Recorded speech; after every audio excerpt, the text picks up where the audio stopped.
I think if we walk this out, don't try to come to a conclusion. What appears as my opinions are perhaps diametrically opposed to yours, but the definition of intelligence is the ability to hold two opposing ideas in your mind at the same time and yet seek a deeper truth. I'm encouraging everybody here to seek a deeper truth.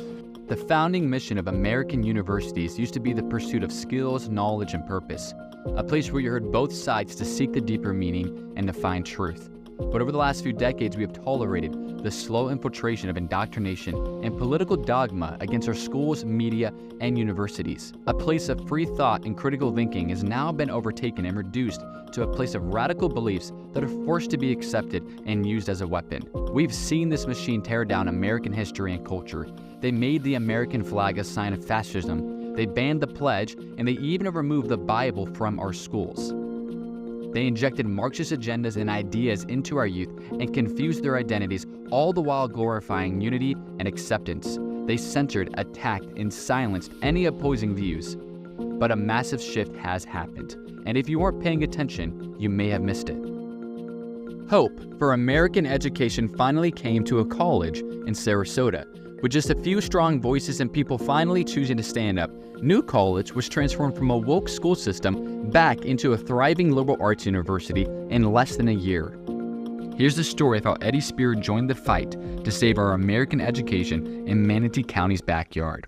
New College of Florida is one of many universities that has been overtaken by the far left. New College slowly decayed from what was once a well-respected university into a haven of radical views, spewing socialist ideas into the next generation and even sowing politics of division into young minds. Unsurprisingly though, the famous saying, "Go woke, go broke," rang true when New College failed to meet simple measurements of success set forth by the taxpayers and state legislator. Test scores that started out as the third highest sank more and more. Growing number of students failed to graduate, and admissions numbers decreased yearly. This played a role for New College to sink to a new low ranking of 405th in the nation, a low ranking of 21st in the state of Florida. New College was a school on the verge of closing its doors, but a door of hope opened when Governor DeSantis started a new era from defense to offense against this woke agenda. DeSantis appointed 6 new board trustees, including Chris Rufo and Eddie Speir, who oversaw the necessary changes as well as bringing in the right leadership. Chris Rufo and Eddie Speir were the most bold trustees. For Eddie Speir, what began as a hopeful reclaiming of true American university quickly became a battleground for American education. But there was a reason why Eddie Speir was chosen. Eddie Speir came from a successful story. He started a middle and high school with his wife Claire. Inspiration Academy, the school he started, was a faith-based sports academy birthed from scratch and has now grown to be a very successful program. Anyone would think a local with great experience could help a dying college, but the aggressive left that controlled New College did not want this change. And instead of having honest conversations, Eddie Speir received a death threat within his first few arrivals on campus. Now, as much as the left portrayed New College as a home of diversity, the facts spoke otherwise.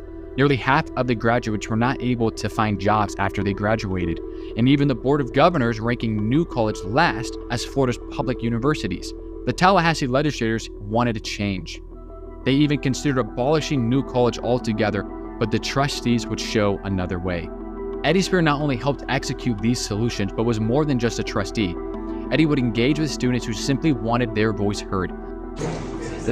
A gathering What's your name? of not gay-looking people at New College. What's doing? No, this is prospective student. I know. Oh, hi. You've already gone here. Yeah. I don't even know what to say right now. I've always wanted to catch you while you were in here because I'm a priest kid and a Christian. So I have always wanted to have a good Christian conversation with you. About how I think Jesus thinks that you're wrong, especially about transgender people. Well, some other time I'd love to have a conversation. That would be awesome, Spirit. He even developed relationships that continued to this day, including the student you see here, San Sharf.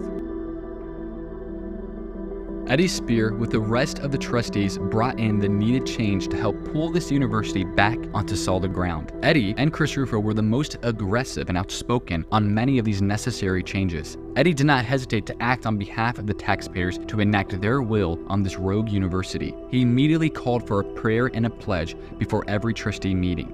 This was met with fierce resistance, and this was the reason he received a death threat, all by asking for a prayer and a pledge. But Eddie pushed past this, fighting back by demanding the resignation of the lawyer and the chair even before the first trustee meeting. And at the first meeting, this was accomplished when Patricia Oker was removed. The next step was to bring in the right leadership to bring New College back from the brink. Now, following Chris Rufo and Eddie Speir's town hall meeting, New College of Florida was the first college in the nation to remove the DEI office, the Diversity, Equity, Inclusion office. It was simply a front to force in their Marxist agendas from the far left. Eddie knew the American people had been forced to accept the normalization of trans, and the gender studies departments across this nation have been the vehicle of indoctrination to enforce this Marxist goal. Eddie was the first to initiate the charge and was the first to call for the removal of the gender studies department. These bold moves enabled Florida's taxpayers to recapture American education from the Marxist ideologues that have been warring against it for the past 60 years. Eddie overcame the overwhelming challenge ahead of him and turned New College around in a single year. They recruited the largest incoming class in the college's history. They renovated and updated the campus. They created a curriculum to promote true classical liberal arts, and they brought in a record $50 million from the state legislature. These necessary changes made it possible to take on the biggest challenge, the fight against culture. Eddie Speir knew exactly what was needed to revitalize a toxic culture and enrich a student life experience. That was sports. Eddie Speir brought in Coach Mario Jimenez as the athletic director over New College. Coach Mario helped start at Inspiration Academy with Eddie Speir years prior. Now, most businessmen wouldn't be able to let go of such a significant friend and partner in life, but Eddie knew the importance of right leadership. They hired and brought in the coaches needed to build this athletic department from scratch. And in less than a year, New College had a balanced culture of sports and liberal arts to bring back pride and joy to the residents on Florida's Sun Coast. This once dying college has now made its way back to a strong university and is continuing to thrive and grow. This is a story, and it's a blueprint for liberating institutions across the country that have been captured by political operatives and weaponized against our shared American ideals. Eddie Speir wants to send this message to DC. This historic shift has given hope to conservative families, hope for real democracy, and hope for true education that can reflect the values of the public. Eddie Speir has proved that fighting against such odds is possible and it's worth it. And that fight is not over. Eddie Speir is now spearing his way to Congress, and he's running as a grassroots American for congressman in District 16. He fights for true freedom, he fights for the next generation's future, and he's fighting to restore America's constitutional rights.